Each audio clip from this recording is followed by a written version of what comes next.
ಕಾಡಾನೆಗಳ ಹಾವಳಿ ಹೆಚ್ಚಾಗ್ಬಿಟ್ಟಿದೆ. ಚನ್ನಪಟ್ಟಣ ತಾಲೂಕಿನ ಚಿಕ್ಕಮಣ್ಣುಗುಡ್ಡೆ ಬಳಿ ಹೀಗೆ ಉಪಟಳ ಮಾಡುತ್ತಿದ್ದ ಕಾಡಾನೆಯನ್ನ ಅರಣ್ಯ ಇಲಾಖೆ ಸೆರೆ ಹಿಡಿದಿದೆ. ರೈತರ ಹೊಲಗಳಿಗೆ ನುಗ್ಗಿ ಬೆಳೆ ನಾಶ ಮಾಡುತ್ತಿದ್ದ ಈ ಪುಂಡಾನೆಯನ್ನ ಸೆರೆ ಹಿಡಿಯಲಾಗಿದೆ.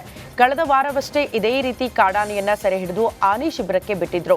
ಇದೀಗ ಮತ್ತೊಂದು ಆನೆಯನ್ನ ಸೆರೆ ಹಿಡಿಯುವಲ್ಲಿ ಸಿಬ್ಬಂದಿ ಯಶಸ್ವಿಯಾಗಿದ್ದಾರೆ. ಈ ವೇಳೆ ಪುಂಡಾನೆ ಉಪಟಳದಿಂದ ಶಾಶ್ವತ ಪರಿಹಾರ ಕಲ್ಪಿಸುವಂತೆ ರೈತರು ಮನವಿ ಮಾಡಿಕೊಂಡಿದ್ದಾರೆ.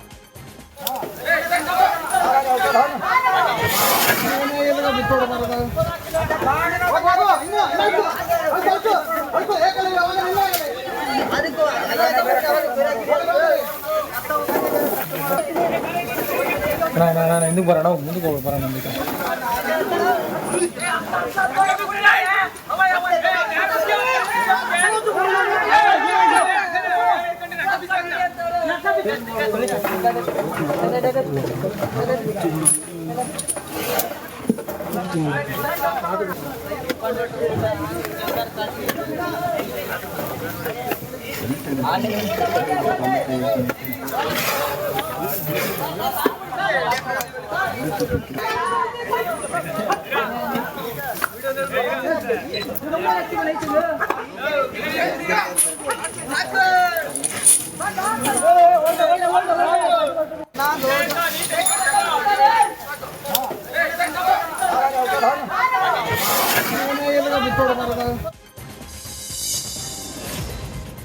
ವಿಧಾನ ಪರಿಷತ್ ವಿರೋಧ ಪಕ್ಷದ ನಾಯಕ ಚಲವಾದಿ ನಾರಾಯಣಸ್ವಾಮಿ ನೀಡಿದ ಹೇಳಿಕೆ ಈಗ ಕೋಲಾಹಲ ಎಬ್ಬಿಸಿದೆ. ಪರಿಶಿಷ್ಟ ಜಾತಿ ಅಲೆಮಾರಿ ಅಧಿಕೃತ ಪಟ್ಟಿಯಿಂದ ಕೊರಮ ಸಮುದಾಯವನ್ನ ಹೊರಗಿಡಬೇಕು ಅನ್ನೋ ಮಾತು ಈಗ ಜನರ ಕಣ್ಣು ಕೆಂಪಗಾಗಿಸಿದೆ. ಶಿವಮೊಗ್ಗದಲ್ಲಿ ಚಲವಾದಿ ನಾರಾಯಣಸ್ವಾಮಿ ವಿರುದ್ಧ ಕೊರಚ ಸಮುದಾಯದವರು ಆಕ್ರೋಶ ವ್ಯಕ್ತಪಡಿಸಿದ್ದಾರೆ. ಅಲ್ಲದೆ ನಾಳೆ ಜಿಲ್ಲಾಧಿಕಾರಿ ಕಚೇರಿ ಎದುರು ಪ್ರತಿಭಟನೆ ನಡೆಸಲಾಗುತ್ತೆ ಅಂತ ಶಿವಮೊಗ್ಗ ಜಿಲ್ಲಾ ಕೊರಚರ ಮಹಾಸಂಘದ ಗೌರವಾಧ್ಯಕ್ಷ ಕೆಎನ್ ಪ್ರಭು ತಿಳಿಸಿದ್ದಾರೆ.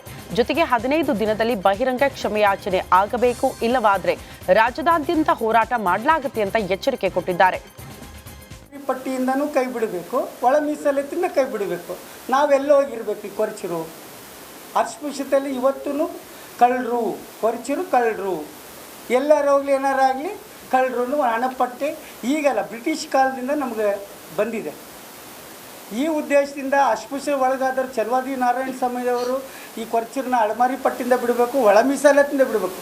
ಇವತ್ತು ರಾಜ್ಯದಲ್ಲಿ ಈ ಚಲವಾದಿಯವರು ಒಬ್ಬ IAS ಅಧಿಕಾರಿಗಳು ಎಷ್ಟು ಜನ ಇಲ್ಲ, ಎಷ್ಟು ಜನ MLAಗಳಿಲ್ಲ, ಎಷ್ಟು ಜನ ರಾಜಕೀಯದಲ್ಲಿಲ್ಲ. ಒಬ್ಬ IAS ಆಫೀಸರ್, IFF ಆಫೀಸರು ರಾಜ್ಯದಲ್ಲಿ ಸುಮಾರುಗಳಿದ್ದಾರೆ. ಚಲವಾದಿ ಜನಾಂಗದಲ್ಲಿ ಒಬ್ಬ ಮಿನಿಸ್ಟರ್ ಆದ ಚಲವಾದಿ ನಾರಾಯಣಸ್ವಾಮಿ ಕೊರಚರಲ್ಲಿ ಇದುವರೆಗೂ ಒಬ್ಬರು MLAಗಳಿಲ್ಲ, ಒಬ್ಬ IAS ಆಫೀಸರ್ಗಳಿಲ್ಲ, ಒಬ್ಬ KS ಆಫೀಸರ್ಸ್ಗಳಿಲ್ಲ. ಕೊರಚ ಜನಾಂಗದಲ್ಲಿ, ಈ ಕೊರಚ ಸಮಾಜದಲ್ಲಿ ಯಾರಿಲ್ಲ. ನಮ್ಮನ್ನೇ ಬೇಡ, ಒಳ ಮೀಸಲಲ್ಲೂ ಬೇಡ ಅಂತೆ, ಅಲೆಮಾರಿ ಸಂಘದಲ್ಲೂ ಬೇಡ ಅಂತ ಹೇಳ್ತಾರೆ. ಇದು ಹೇಳಿಕೆ ಎಷ್ಟರ ಮಟ್ಟಿಗೆ? ಅವರು ಈ ಹೇಳಿಕೆನ ವಾಪಸ್ ತೊಗೊಬೇಕು. ಆ ಹೇಳಿಕೆ ತೊಗೊಂಡಿದ್ರೆ ನಾವು ಉಗ್ರ ಹೋರಾಟ ಮಾಡ್ತೀವಿ. 30ನೇ ತಾರೀಕು ಶಿವಮೊಗ್ಗದಲ್ಲಿ ಒಂದು 11:30 ಬೃಹತ್ ಪ್ರತಿಭಟನೆ ಇಟ್ಕೊಬೇಕು ಜಿಲ್ಲಾಧಿಕಾರಿ ಕಚೇರಿ ಮುಂದೆ. ಆಜೀಜ್ ಅಬೂಬ್ಕರ್ ಬಂಧಿತ ಆರೋಪಿಗಳು ಅಂತ ಹೇಳಲಾಗ್ತಾ ಇದೆ. ಗೋಮಾಂಸ ಸಾಗಾಟಕ್ಕೆ ಬಳಸಿದ್ದ ರಿಕ್ಷಾ ಟೆಂಪೋಗಳನ್ನು ಕೂಡ ಪೊಲೀಸರು ವಶಪಡಿಸಿಕೊಂಡಿದ್ದಾರೆ. ಈ ಬಗ್ಗೆ ಪೊಲೀಸರು ಪ್ರಕರಣ ದಾಖಲಿಸಿಕೊಂಡಿದ್ದಾರೆ. ಕಾರವಾರದಲ್ಲಿ ಬಿಡಾಡಿ ಜಾನುವಾರುಗಳ ಹಾವಳಿ ಹೆಚ್ಚಾಗ್ಬಿಟ್ಟಿದೆ. ನಗರ ಗ್ರಾಮೀಣ ಪ್ರದೇಶಗಳ ರಸ್ತೆಗಳಲ್ಲಿ ಜಾನುವಾರುಗಳು ತುಂಬಿದೆ. ಬಿಡಾಡಿ ದನಗಳಿಂದ ಸಂಚಾರಕ್ಕೆ ತೊಂದರೆ ಆಗ್ತಾ ಇದ್ದು ಜಾನುವಾರುಗಳಿಂದ ವಾಹನ ಅಪಘಾತವಾಗುವ ಭಯ ಇದೆ. ವರ್ಷದಿಂದ ವರ್ಷಕ್ಕೆ ಜಾನುವಾರುಗಳ ಸಂಖ್ಯೆ ಹೆಚ್ಚಾಗ್ತಾ ಇದ್ದು ಸಂಬಂಧಪಟ್ಟ ಇಲಾಖೆಗಳಿಂದ ಯಾವುದೇ ನಿಯಂತ್ರಣ ಕ್ರಮ ಆಗ್ತಾ ಇಲ್ಲ ಅಂತ ಸ್ಥಳೀಯರು ಆಕ್ರೋಶ ವ್ಯಕ್ತಪಡಿಸಿದ್ದಾರೆ. ಸ್ಟೇಷನ್ ಹಿಡ್ಕೊಳ್ಳಿ, ನಾವು ಸಮೀಪ ದೂರ ಹೋಗೋದು ಬೇಡ. ರೈಲ್ವೆ ಸ್ಟೇಷನ್ ಒಂದು ರಾತ್ರಿ ನಾವು ಹೋಗಬೇಕಾದ್ರೆ ಟೈಮಿಗೆ ನಾವು ರೀಚ್ ಆಗಬೇಕಾದ್ರೆ ನಮಗಲ್ಲಿ ರೀಚ್ ಆಗಲಿಕ್ಕೆ ಸಾಧ್ಯನೇ ಇಲ್ಲ. ಅಂದರೆ ಅಷ್ಟು ಬಿಡಾಡಿ ದನಗಳು ರಸ್ತೆ ಮೇಲೆ ಇರ್ತದೆ. ಅದರಿಂದ ನಮ್ಮ ಜೀವಕ್ಕೂ ಅಪಾಯ ಇದೆ. ಯಾಕಂದರೆ ಫಾಸ್ಟ್ ಹೋಗುವಾಗ ಮಧ್ಯದಲ್ಲಿ ಬಂದರೆ ಆಕ್ಸಿಡೆಂಟ್ ಆಗೋ ಚಾನ್ಸಸ್ ಇರ್ತದೆ. ಇತ್ತೀಚೆಗೆ ಈಗ ಗೋ ಸಾಗಾಟನೂ ಅಷ್ಟೇ ರೀತಿಯಲ್ಲಿ ಆಗಿದೆ.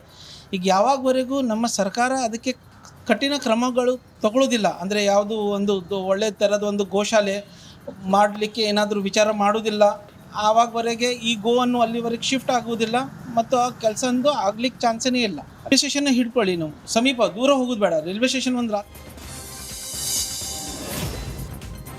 ಗಂಗಾವತಿಯ ಹಿರೇಬೆಣಕಲ್ ಚಿಕ್ಕ ಬೆಣಕಲ್ನಲ್ಲಿ ಅಣುಸ್ಥಾವರ ಸ್ಥಾಪನೆಗೆ ಸರ್ಕಾರ ಮುಂದಾಗಿದೆ. ಇದಕ್ಕೆ ಗ್ರಾಮದ ಜನ ವಿರೋಧ ವ್ಯಕ್ತಪಡಿಸುತ್ತಿದ್ದಾರೆ.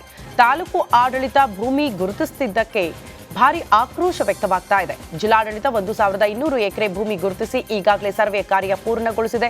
ಆದರೆ ಇದರಿಂದ ಗುಡ್ಡದ ಶಿಲಾ ಸಮಾಧಿಗಳ ಸ್ಥಳಕ್ಕೆ ತೊಂದರೆ ಆಗುತ್ತೆ ಅಂತ ಸ್ಥಳೀಯರು ಈ ಯೋಜನೆ ವಿರುದ್ಧ ಕಿಡಿಕಾರ್ತಿದ್ದಾರೆ.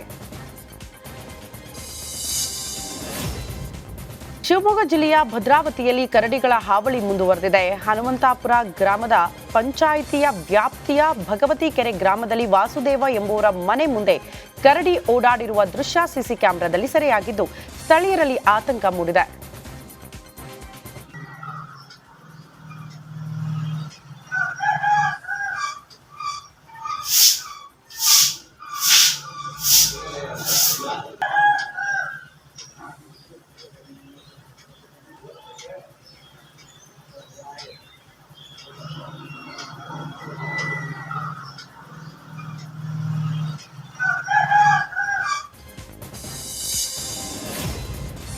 ಸಾಂಸ್ಕೃತಿಕ ನಗರಿ ಮೈಸೂರಿನಲ್ಲಿ ನಿನ್ನೆ ಹನುಮ ಜಯಂತಿ ಸಂಭ್ರಮ ಸಡಗರದಿಂದ ನಡೆಯಿತು.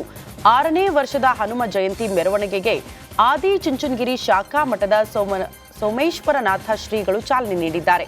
ಕೋಟೆ ಆಂಜನೇಯ ಸ್ವಾಮಿ ದೇವಾಲಯದಿಂದ ಮೆರವಣಿಗೆ ಹೊರಟು ಅಶೋಕ ರಸ್ತೆ ಮಾರ್ಗವಾಗಿ ಚಲಿಸಿ ಇರ್ವಿನ್ ರಸ್ತೆ, ಆಯುರ್ವೇದ ಸರ್ಕಲ್ ಸೇರಿದಂತೆ ಹಲವೆಡೆ ಮೆರವಣಿಗೆ ಸಾಕ್ತು.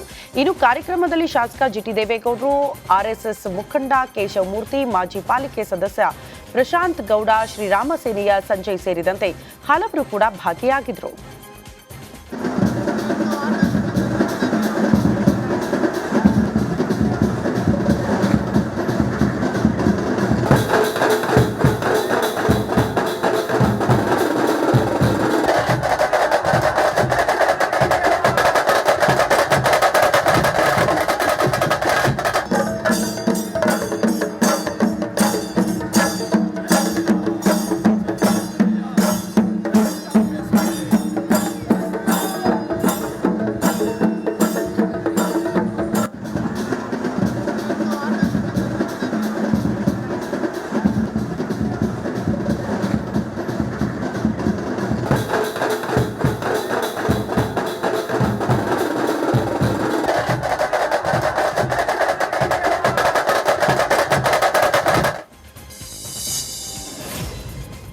ಉತ್ತರ ಕನ್ನಡ ಜಿಲ್ಲೆಯ ಕಾರವಾರದಲ್ಲಿ ಮಾರುತಿ ದೇವರ ಜಾತ್ರೋತ್ಸವ ನಡೆಸಲಾಯಿತು. ನಗರದ ಬೀದಿ ಬೀದಿಗಳಲ್ಲಿ ದೇವರ ಪಲ್ಲಕ್ಕಿ ಮೆರವಣಿಗೆ ನಡೆಯಿತು. ಇನ್ನು ಸಾವಿರಾರು ಭಕ್ತರು ದೇವರಿಗೆ ಹಣ್ಣು ಕಾಯಿ ಆರತಿ ನೀಡಿ ದೇವರಿಗೆ ನಮಸ್ಕಾರ ಮಾಡಿದರು.